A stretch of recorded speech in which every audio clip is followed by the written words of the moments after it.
So in this particular video, I'm going to be introducing you to emotional freedom techniques, EFT.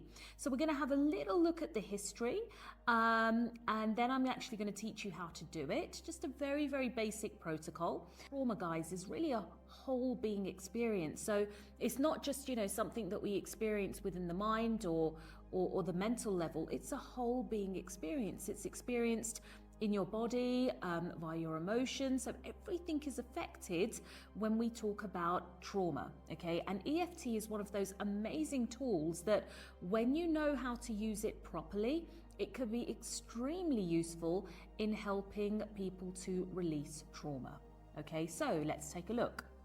Now, first of all, what is EFT? So EFT is basically a system where you're tapping on certain parts of the body, so actually certain acupressure points, and it's actually rooted in ancient Chinese and Shaolistic principles. Okay, so its roots come, even though like it was EFT as a modality was developed in the 90s, it's actually rooted from far, far, far back. Okay, so it's quite interesting. So what happens is that as you begin to tap on these acupressure points, you're actually sending a frequency into your body which is correcting and clearing any energy blockages that you may have. All right, so EFT, the theory of EFT is based on the fact that, when you have an upsetting or a traumatic experience, when you perceive something to be traumatic, it creates a blockage or a shift in your energy system. And as we tap, we begin to clear those particular blockages. Okay, now, so before we actually get started with the EFT, the first thing that I am going to say, guys, is that we need to first of all focus on safety. Now, sometimes, folks, when you start tapping, it may bring up some uncomfortable emotions for you, because actually as you start to tap, you tune into the field and you actually open up the subconscious and you may actually access some painful memories. Now, what I tend to say to people, especially because this is obviously an introductory course, is to really take care of your safety. So I'm just going to teach you a safety technique now. If you start tapping and you find that uncomfortable things are coming up for you, take a step back, stop tapping, and just do the safety technique that I'm about to teach you now, okay? So this particular safety technique is quite simple. I just want you to ever so gently just place your hand on your heart, okay, so hand on heart, and just really start to get coherent with your breathing, settling into a rhythm, okay? It doesn't necessarily have to be a deep breath, just a coherent one.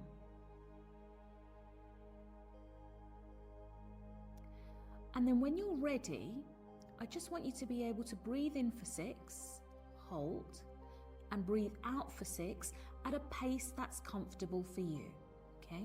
So whenever you're ready, at a pace that's comfortable.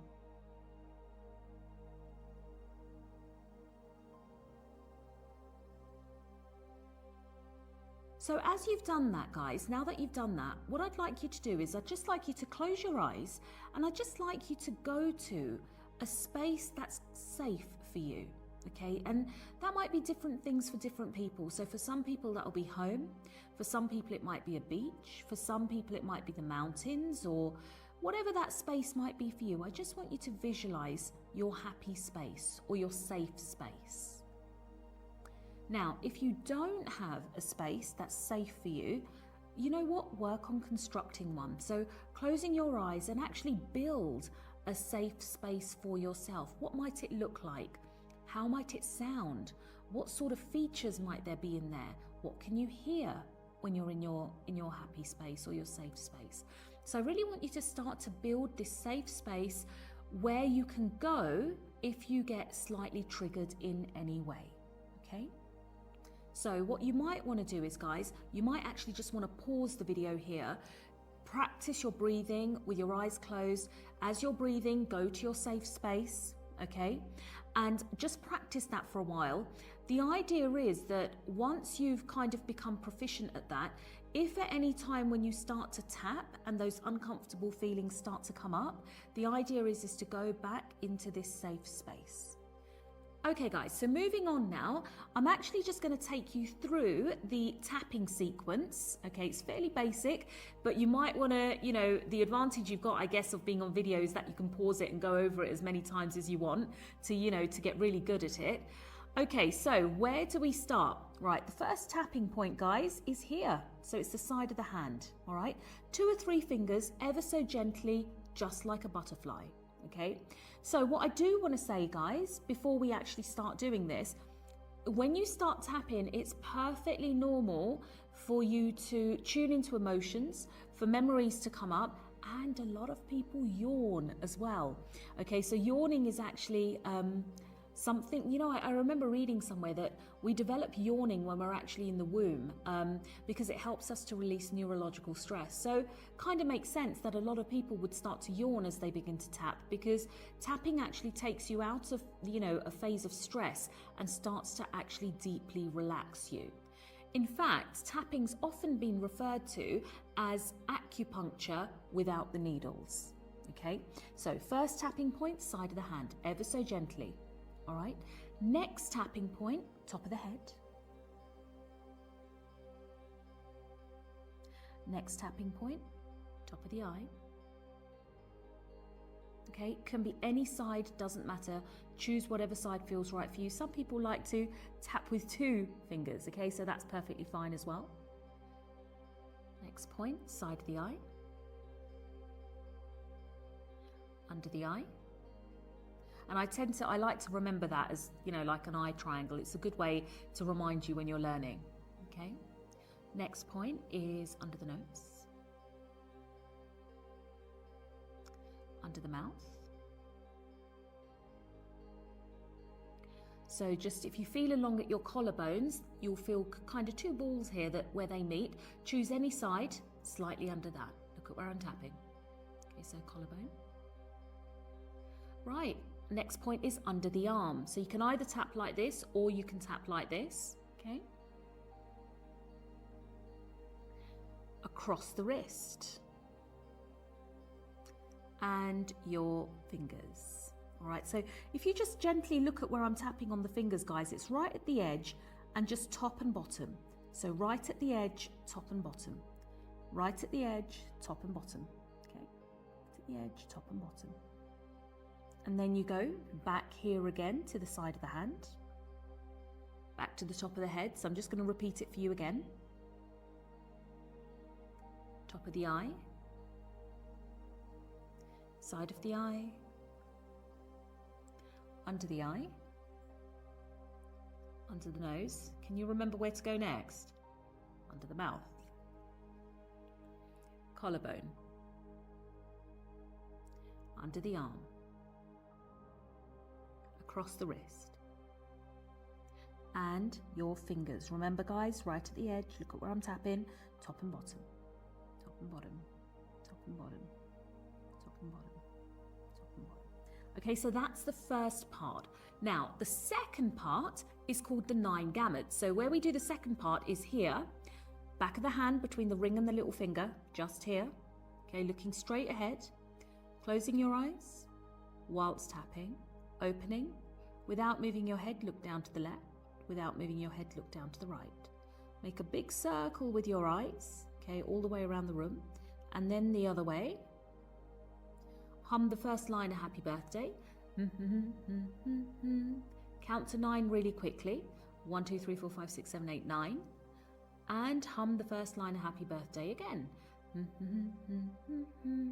Okay, so I'm just going to repeat that, guys. I'm going to take you through that again. So tapping here, the 9 gamut point, back of your hand. Close your eyes, open, look down to the left, down to the right. Make a circle, big circle with your eyes. The other way. Hum the first line of Happy Birthday. 1, 2, 3, 4, 5, 6, 7, 8, 9.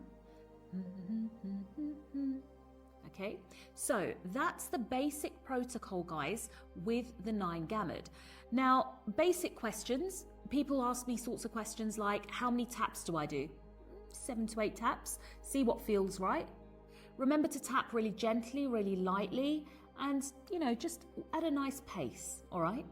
The other thing I get asked is, Does it matter which side I tap on? No, you can tap on either side and you can tap on both sides at the same time if you want. Some people like to do that. They find it quite relaxing. You can even swap sides when you're tapping. So, you might tap like this. A little bit incoherent for me, but, if you do happen to swap sides, that's okay. Also, guys, like I said, be mindful. You might start to yawn. Stuff might start to come up for you. If it does, stop and do some of the breathing that I taught you at the beginning of this video, okay? Now, what I do want to say, guys, before I actually leave you with this video is this. Look, when I train EFT, okay, I spend about 10 minutes teaching people this basic protocol that I've taught you, right? It's as simple as that. However, the training that we run for EFT is 4 days, sometimes 4.5 days long, okay? Now, I teach you that in 10 minutes. That means that the other 4.5 days, what am I doing? I'm teaching you how to use the technique. So whilst I've prepared this video to give you a technique that will help you with some basic stress, please don't, think that this is like a really in-depth course and this is all that you need to know about tapping, because that's not true. In fact, when I train EFT, I usually teach 6 different techniques to really help you to get the most out of the EFT. So, there are different techniques that we use to go into memories. There are different techniques that we use to go into really heavy trauma, right? So understanding how a memory works and how the EFT works with it is absolutely essential. But just be mindful about the fact that if you really want to learn how to use this properly, you need to make sure that you've got the right knowledge behind you.